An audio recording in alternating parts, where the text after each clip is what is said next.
All right, it's almost time. I know y'all have other AP tests going on, but um, this will probably be the last time I talk to you before you take the AP Computer Science tests. So, um, a few things. So, as far as this week, as far as reviewing, the number one thing you can do to review is the College Board released an exam that's supposed to be in the format of this year's test.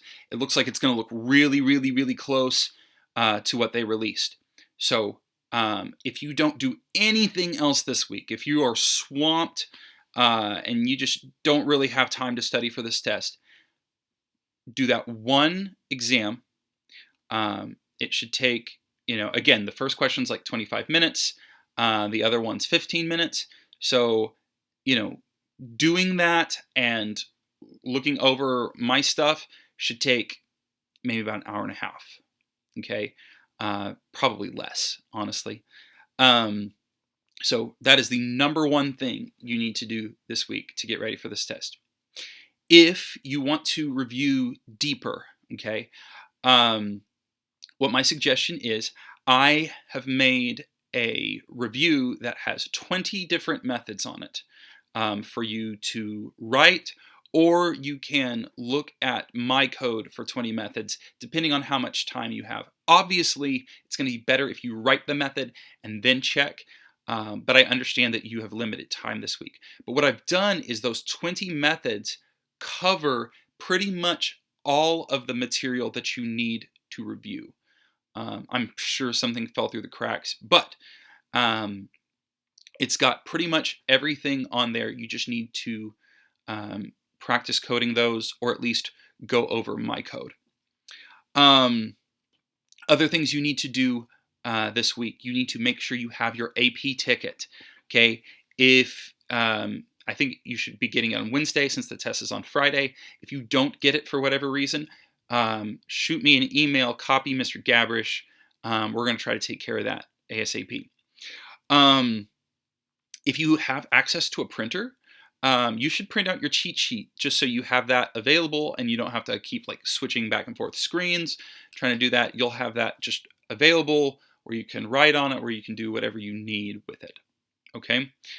And that's pretty much it as far as leading up to the test. Now, right before the test, I recommend that you get a distraction-free room to test in.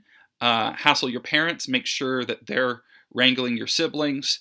Make sure you have a room all to yourself where you're going to be able to stay focused. Get there early. Get there about 30 minutes before the test. What I recommend is that you have your AP window on one side and JGrasp on the other. I do recommend that you code on the computer. I think it'll go faster, and I think it'll also be faster to submit. Don't worry about whether or not it's compiling or not. You don't need to have like a main method set up where you can run your code. I think if you're trying to run your code, that's going to actually lose you a lot of time because we're not worried about little detail things, and a lot of it's going to depend on code that you can't really put in there quickly anyway. So I recommend have that. If you weren't able to print out your cheat sheet, I would put that in another tab next to your AP test, so you can switch back and forth between your test and your cheat sheet. I don't recommend having your phone in the room. It's just going to be a distraction. You could technically use it to access your test, but I think it's going to be distracting. I think that's not going to be helpful to you, especially since I'm recommending that you copy and paste, and you don't really need to take a picture to submit. Okay.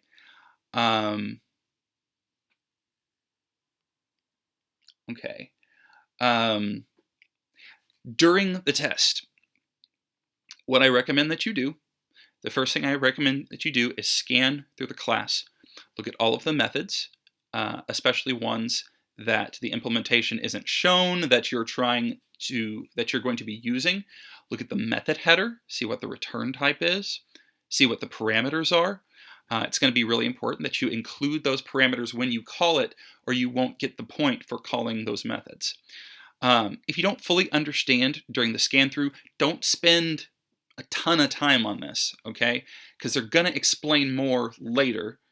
But I really do recommend having that first scan to see kind of what's going on in the class.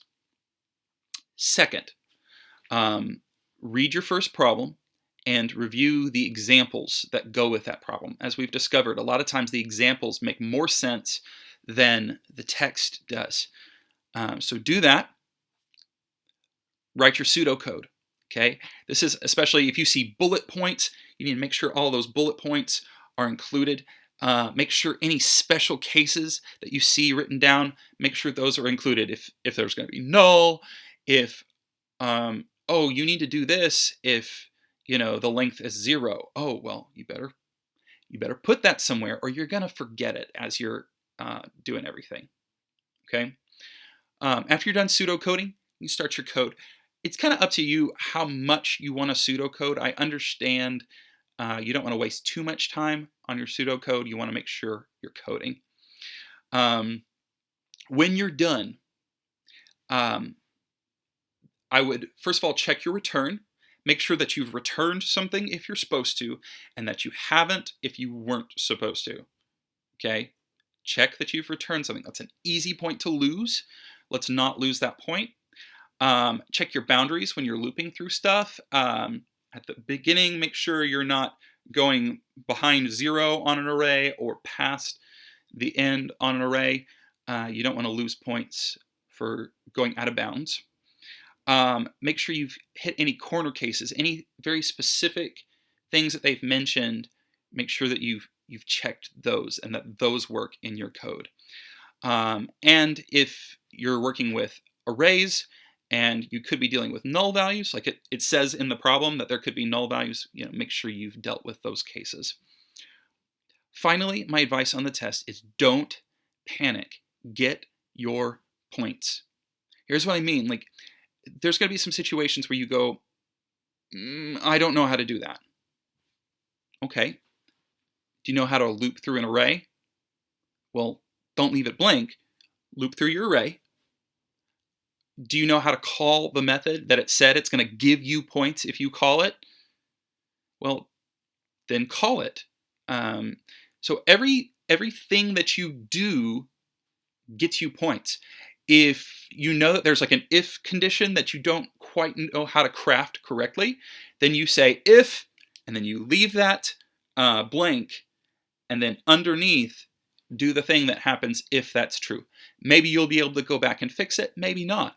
Okay, but at least you'll get points for the stuff that's under that if statement rather than not getting any points at all. So do everything you know how to do.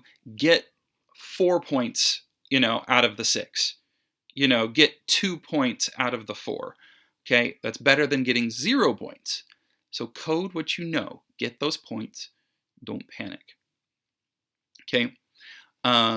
Finally, I just want to say that if something goes crazy wrong, if you have some sort of major technical difficulties, please tell me about it. Email me, email Mr. Gabrish, and we'll do whatever we need to do to correct that. Okay? All right. Best of luck. I hope you feel prepared. Come to any hangout that you need to. If you want a private hangout before the exam, I can probably arrange that. Okay, just let me know what y'all need, and I'm here. So good luck.